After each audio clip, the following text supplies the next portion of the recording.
you one last question about this child. Uh, is Okay, do you think that what kind of judgment from the court can be benefit for the child uh, for after the divorce of the parents in case of Children divorce? at children are at different age. When they are divorced at young age, child still needs to be, usually in Singapore, you will get joint custody. Okay. And it used to be sole care and control. One parent gets the care and control. Usually it's the mother. It's usually by default, it's the mother. Now they're changing it to shared care and control. But there's still a whole load of us out there who only get to see our kid on a weekend. We are like visitors. We are reduced to visitors. And as much as it is, the other parent should continue, whether it's father or mother. Sometimes they give the care and control to the father also. So the mother becomes the visitor. So it's not only one way, but majority it's the mother. That's what statistics say. This is not what I'm saying. Yes. This is from family statistics. But here the point is you cannot enforce it. It's very difficult to enforce because until today, the law puts the burden on the non-care parent to prove that they are not being given access. And that is a huge burden, an extremely huge one, which most courts don't want to see. It's a very long process. It's a very expensive process, but the courts don't want to see that because the punishment is pretty severe, but it's not proportional to what is the journey that you have to go through to release that burden of proving somebody that they have breached the court order. It's not proportionate. It costs you $20,000 and $30,000. Nobody has that kind of money. Not everybody has that kind of money to spend on legal bills for one case only, and that's you may Yeah, even lose. legal You're costs financially step still, back. no, it's really expensive, the court cases and all that. Yeah. What the courts can really do is to enforce it. As long as there seems to be a breach, they should enforce it, not to punish. Punishment is a separate matter. The court doesn't always have to punish, but in the child's best interest, the courts can enforce it in the child's best interest, but not in punishment methods. There are many ways the courts can facilitate necessary counseling, necessary attendance. If the child does not attend and the mother does not support it, or the care parent does not support it, the child has to be removed from that environment. Yeah, definitely. Because you can't have a child that's sitting in one environment which is not supportive, and the other party has to prove beyond a reasonable doubt, which is a heavy burden. It's not going to work. It doesn't make sense. It doesn't make sense. It literally doesn't make sense. The court needs to step in. They need judicial courage, because this is not about it. You can keep it to punishment, or in family law, you can keep it to best interest of the child, to whatever it takes, so that the child has a relationship with both parents. That's the most paramount thing of all. I hope I answered your question. Yes, definitely. Thank you so much, Mr. Janak. That was for you to understand and learn more about the divorces, after divorces, the cases, how does it run, what other challenges that you can face. So let's now move to Pamela. Hi, Pamela. Hello, Aarti.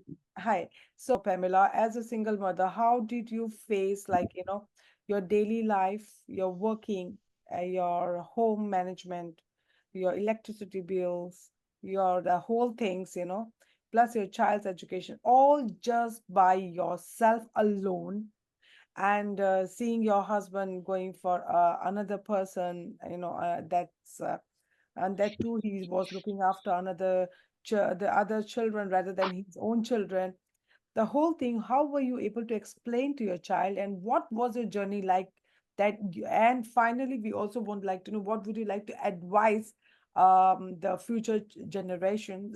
How will they cope with it? Firstly, we have to explain.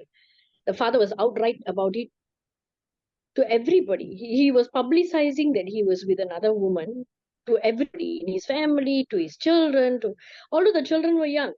So he was saying, "Oh, this is not your mother, that is your mother."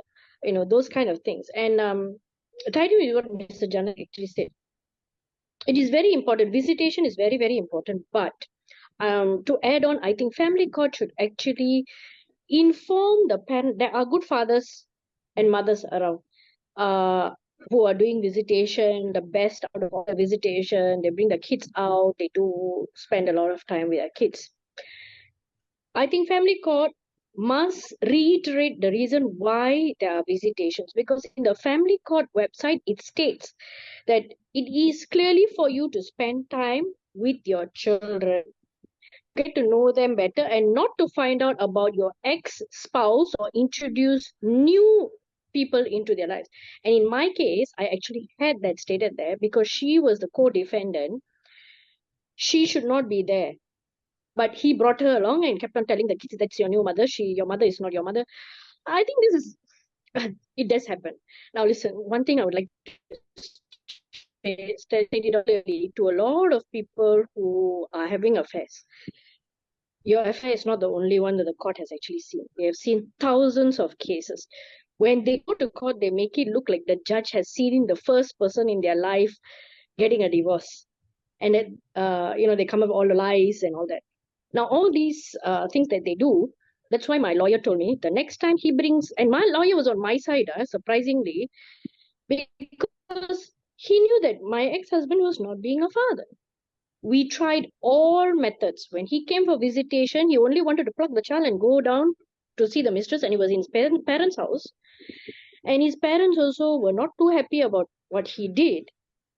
He bring the children down to the playground, and the other party will be there, and he will be doing this, trying to brainwash children. And the thing is, it's not right. The child is visiting the father to get to know the father better. So what we did is that when my daughter went to primary one, a couple years after that, her childcare teacher told, "Oh, why don't you give him maths to teach your child? Let's see whether he will teach your child." He did one sum. After that, he said, "Oh, too difficult," and he closed the book. And he didn't do anything beyond that. So the idea, because I was like, how do I actually get him to be involved in his child's life? He was not wanting to be a father to the children, rather wanting the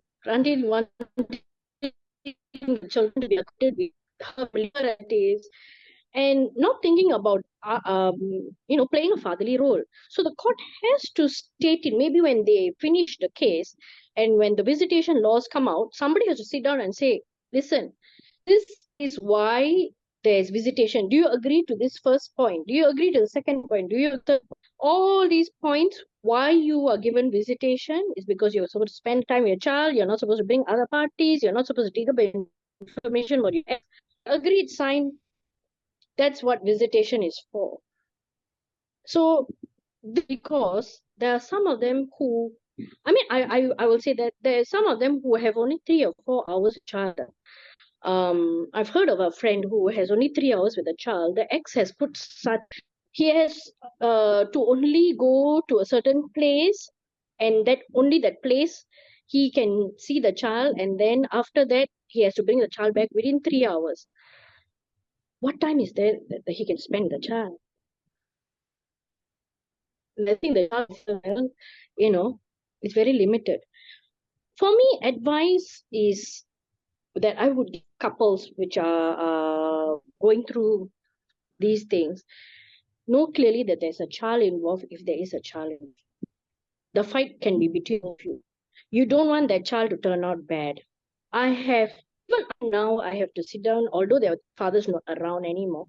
I constantly talk to my kids. I talk to them about matters. I tell them that this is life, how it is. I have to talk to my kids.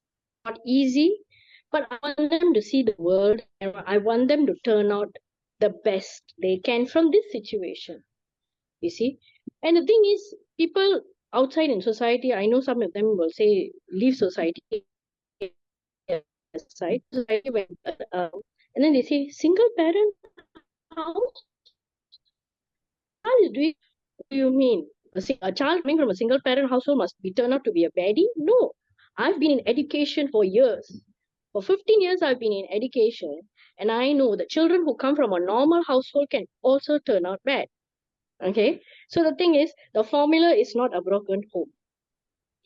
The formula is what you teach your child, what you tell your child, how you bring up the child. It is very, very important. There are fathers who keep fighting to spend time with their children. I even spoke to a friend today. He booked a trip even with the ex-wife. But the thing is, because the ex-wife is not, cooperative, he has to cancel the entire trip.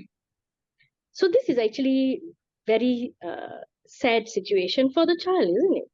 So it's very important to know all of this. And when you come to expenses, during my divorce, I actually had to leave my full-time job quite a bit, and I went down to part-time work. And at that point in time, 15 years ago, I was earning $900 when I went down to part-time. That's when I went to working in a school, local school, also still with a pay cut. But that's when I fully started, like a blessing in disguise, I started entering the education field fully.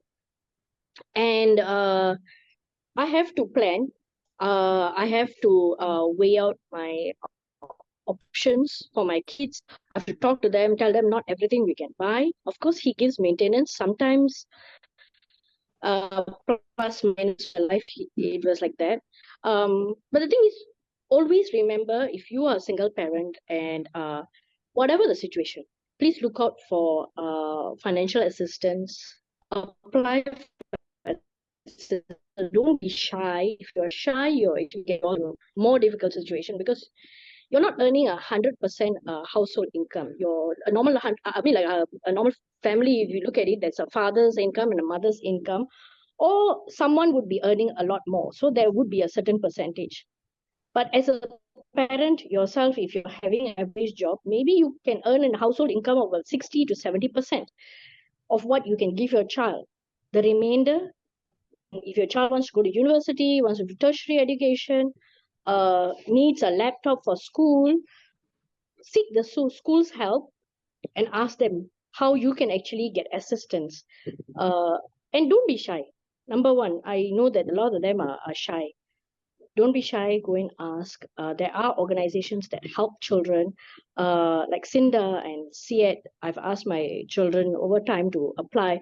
The community centers actually give vouchers as well for children in primary up to tertiary education. So do that, because the thing is, my younger daughter is under the People's Association sponsorship. She's given some money at the start of every academic year. So that I applied as well. There is a certain criteria. They will check through the criteria, and of course, most of the time, if you fit all the criteria, they will give it to you, and they'll also call the child up and ask the child a few questions to find out more about the child before they give the sponsorship. So any child that can study, is good in school, discipline wise, conduct wise, there are ways. Don't be shy and don't stop asking. So it has a lot more planning, because it's all on you, one person.